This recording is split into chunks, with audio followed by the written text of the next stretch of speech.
What's up, guys? Welcome to Taking the Field with Stevie Mac. And on this episode, whether you're watching live on YouTube Live or catching the audio recording wherever you get your podcasts, including Apple, Spotify, Odyssey, and a couple other places as well. But a couple things I want to get to with this episode. First thing we're going to do is talk about maybe the goalie situation with the Waterdogs these last couple of weeks of the regular season for the PLL. Matt Deluca or Dylan Ward in the cage. That was something that Wyatt Miller, the Waterdogs beat writer, and also a past member of the show, has gone ahead and written an article about. So we're going to kind of dive into that a little bit at the top of the show. We're also going to get into Paul Lamonaca's fantasy thoughts for this upcoming weekend in Baltimore, get his 3 starts and 3 sits for this weekend. I'll also give you my own fantasy roster for this weekend and kind of give you a quick little breakdown of that.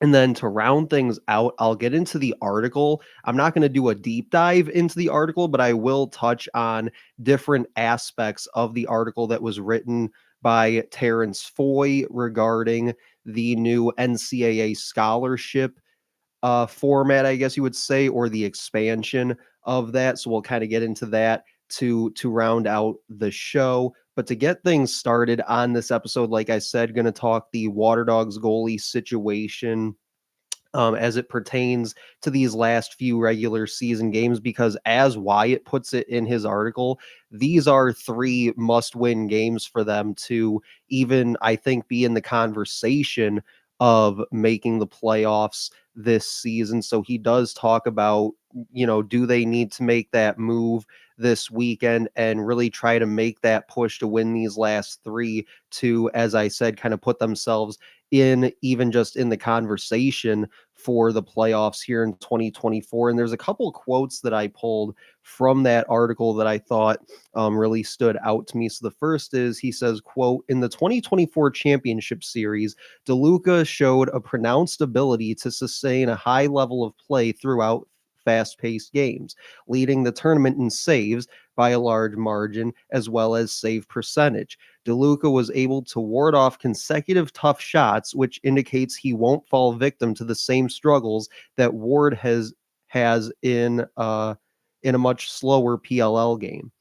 And he says later, quote, "Meanwhile, DeLuca shined against the long ball during the championship series with an arc that's 2 yards closer. DeLuca played every second of a tournament where the Waterdogs allowed just 8 two-pointers. Every other team let up at least 19. The contrast is astounding. In the championship series, DeLuca excelled at everything that Ward has struggled with this PLL season.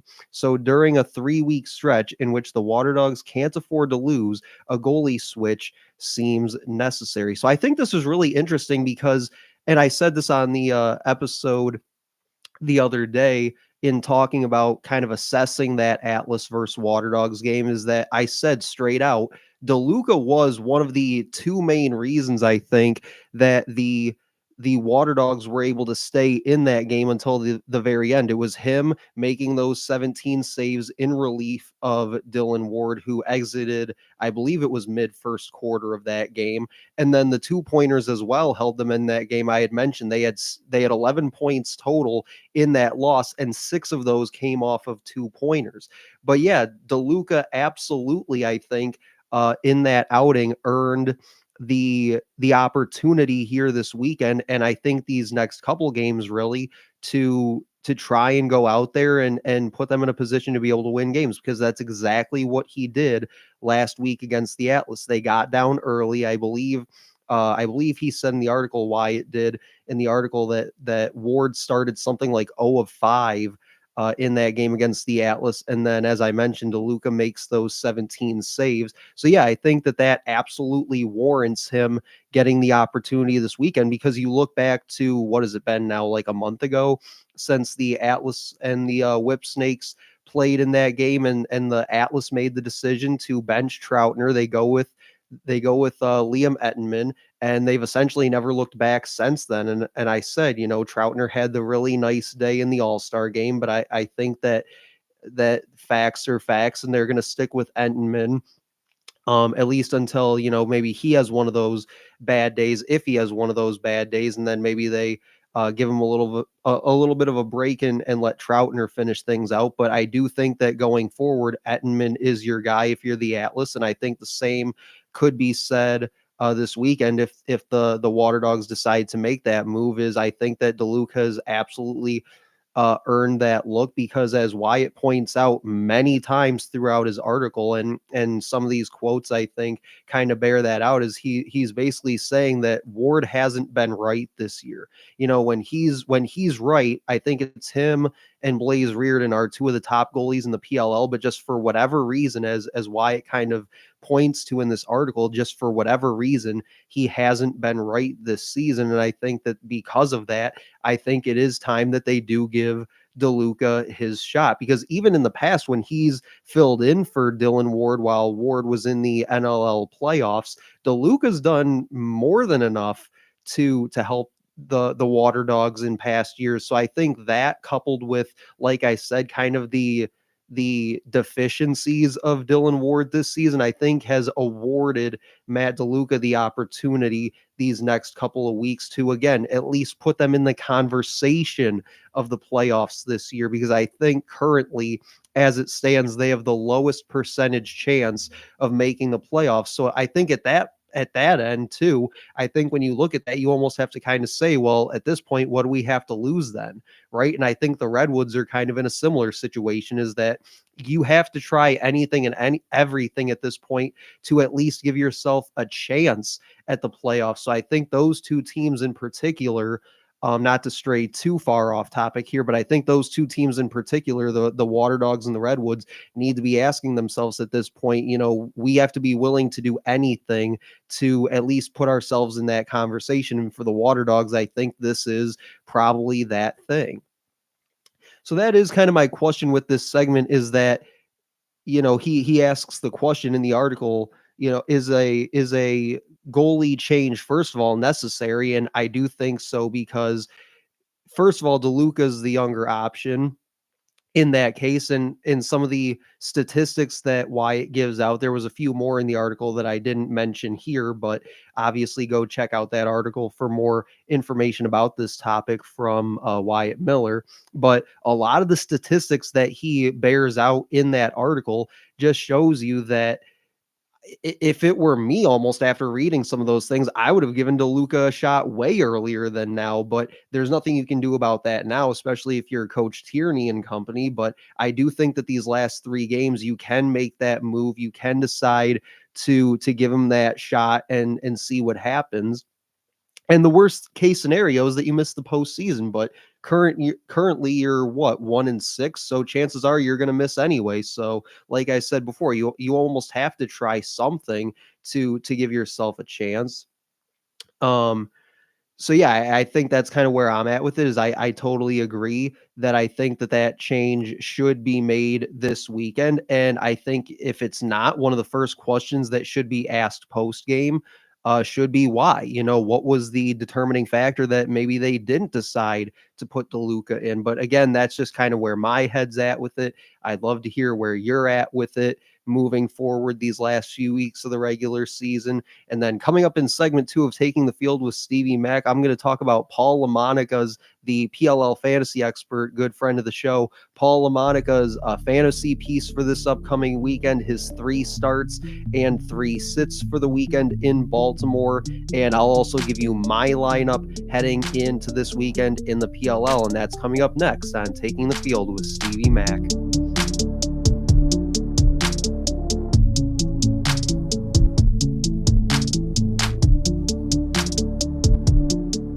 All right, welcome back. Segment 2, top of the show, we talked about the Philadelphia Waterdogs and the goalie situation that I think they now find themselves in these last couple weeks of the regular season, as their shot at the postseason has basically dwindled to next to zero at this point. So I said plain and simply, I think you got to try something to win these next couple games, because they're all 3 must-win games to even put yourself in that postseason conversation. So a move, I think, at this point in time does need to be made.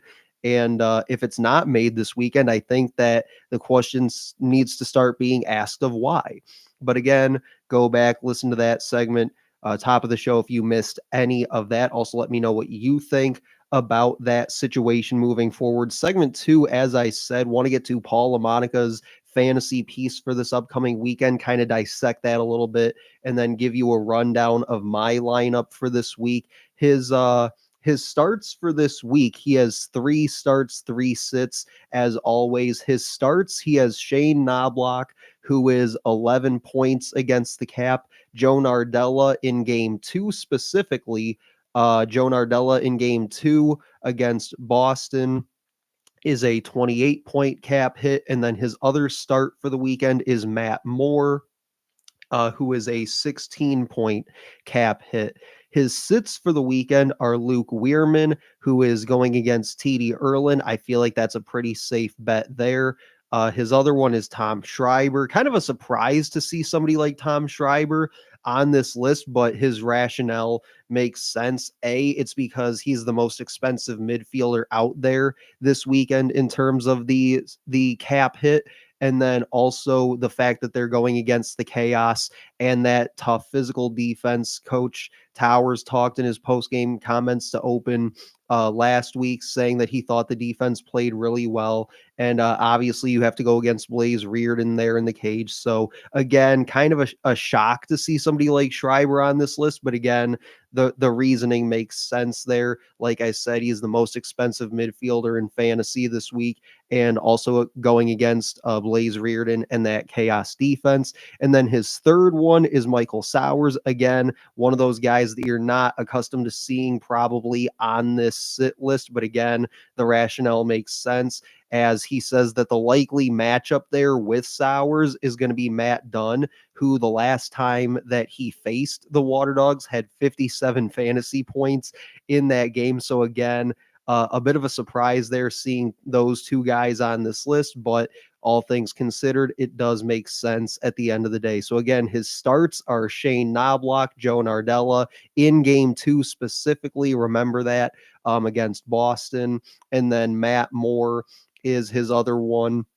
And then the sits are Luke Weirman, Tom Schreiber, and Michael Sowers. And to get to my lineup for this week, and one thing that I have enjoyed hearing, and when I've talked to Paul in past episodes, is a couple things he really likes to hit on in a lot of his responses, and sort of the mindset that he has with this whole fantasy thing, and sort of the direction that he looks to with it. Is he definitely seems to talk a lot about sort of that return on investment that you get with some of these players, and specifically with what he calls points per coin.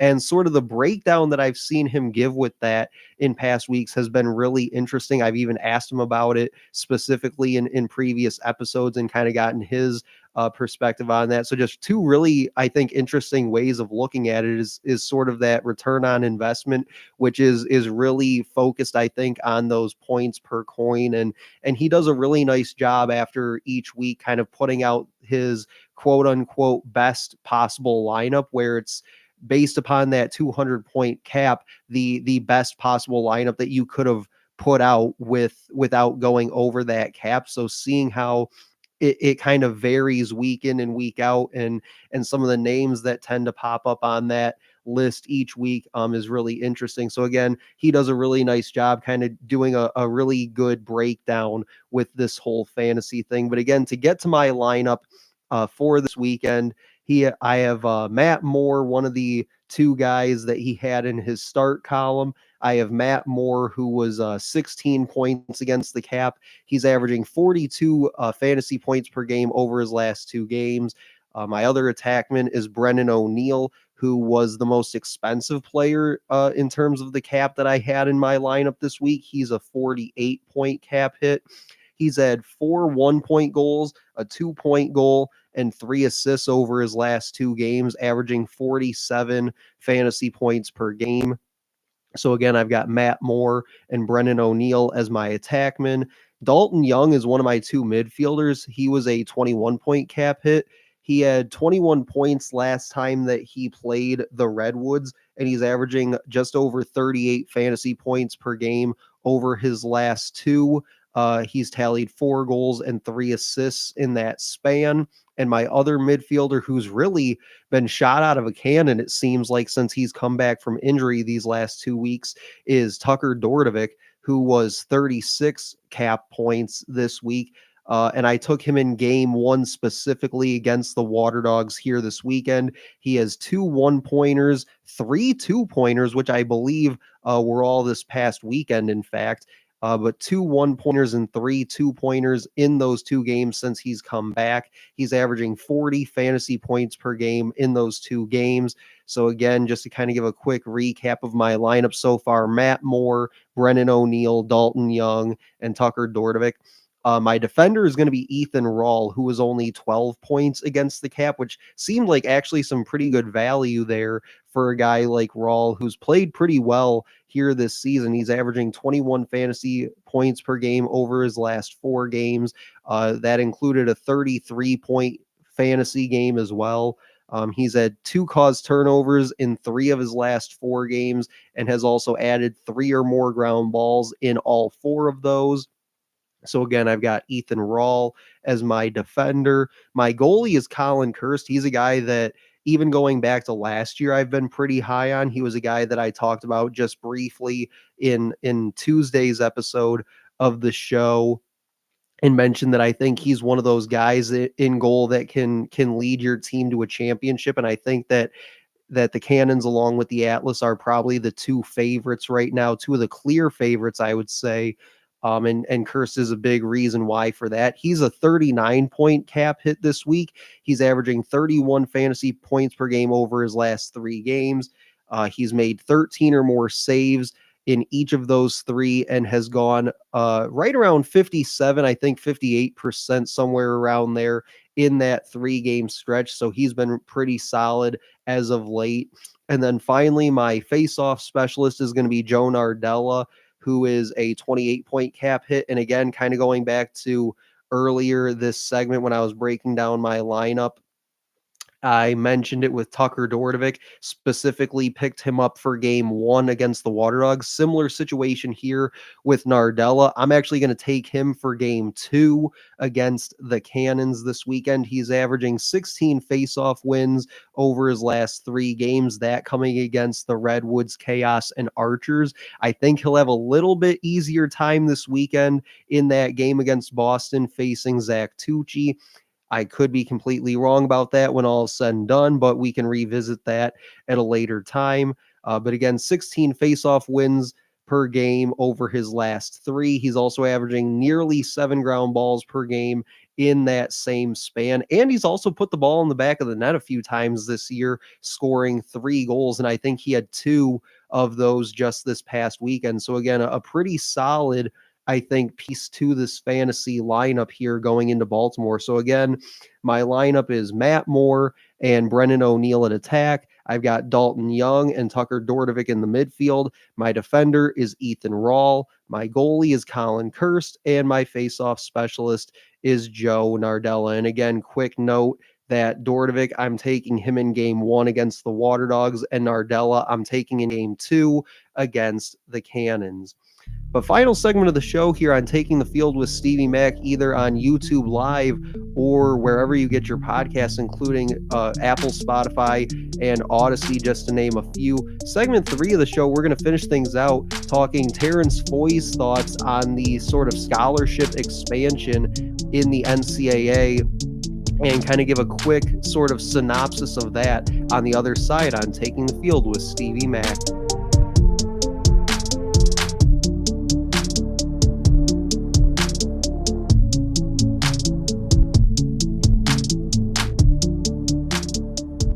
Welcome back. Final segment of the show here, heading into the upcoming weekend in Baltimore for the PLL. Also, Athletes Unlimited getting going here over these next few days as well. Week 3 of 4 for them in Athletes Unlimited Lacrosse. Not going to get to them here with this episode, but you can go back to Tuesday's episode 117, finished out the show that night, talking some Athletes Unlimited, giving some roster breakdowns for them. But again, not going to get to them within this episode. But I will finish out this episode talking Terrance Foy's thoughts on the NCAA scholarship expansion idea. It's not really anything set in stone at this point in time, and he really hammers that in the early part of his article, that this is not something that's necessarily set in stone yet. It still needs to be approved, and then if it does get approved, it's not even going to go into effect, he says, until 2025-26. So we still have a long way to go, but he does a really deep and thorough dive into this whole idea, and spends about half the article explaining his thoughts on it from a lacrosse perspective and what it means for college lacrosse moving forward, again, if this were to be adopted. So I'm not going to go through and get into the whole article bit by bit, because that would probably take up an entire show in itself, but I will kind of go through and at least touch on some of the finer points that he gives within that article. And at times, I will try to localize it a little bit in sort of explaining some of the things. So for me here in Michigan, I'll try to explain it in terms of things like Michigan, or even a school like Detroit Mercy at the D1 level.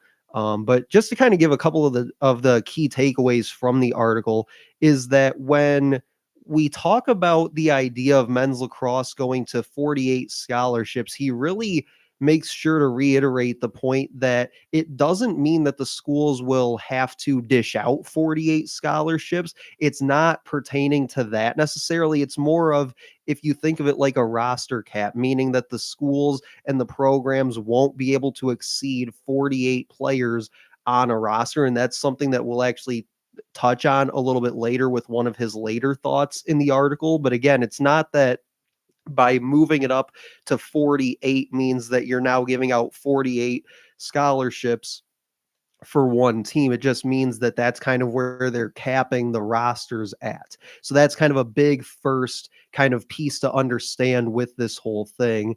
And when you talk about that, and even just adding a handful of scholarships and things like that, not necessarily maybe adding 20 or so, whatever it is, I'm talking just adding 3, 4, 5 scholarships. One thing that he notes that I think that schools and athletic departments and these programs would kind of be gearing up for would be the idea that they would take money from their NIL collectives and kind of relocate it or reallocate it to the athletic departments and these programs to be able to create more scholarships and open up more scholarships and use the money specifically in that way.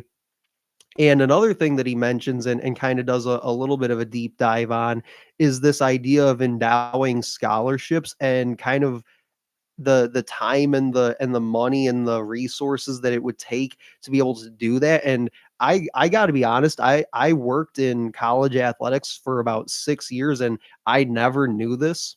But as far as endowing scholarships, as far as the time and especially the money that it would take in order to do that, he does mention that he kind of gives an example at one point in the article about this. He says that of the 12.6 current scholarships, that if only 3 of those are endowed, then the staff, the coaching staff, I assume he would mean, or maybe it's the athletic department staff, would have to raise an additional $13.5 million before they can get to that 13th scholarship to be available and to be able to hand that out. So and again, I had to read that number 13.5 million several times, that wasn't kind of a typo. And I even went ahead and did the math myself on my phone on my calculator and made sure. But yeah, I mean, that's just an astounding number, I think, when you really think about it and you put it into perspective. And that's